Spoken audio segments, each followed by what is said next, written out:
Hi, I'm Daniel Valenzuela. I'm a lifelong public servant, been a policymaker for several years, a first responder for nearly 20 years. I'm a husband, a parent, a community leader, and an entrepreneur. I'm a very proud partner of YesDoctor for what it means for all of us.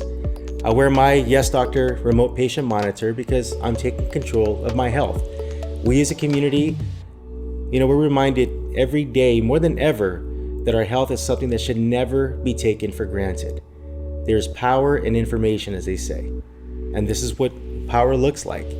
My smartwatch does what other smartwatches can do. It tells the time, it counts my steps, but I can also track my blood pressure, my pulse rate, my sleep patterns, and several other really important signs related to my health, and I can even relay that information to my doctor over a very secure, HIPAA-compliant YesDoctor platform.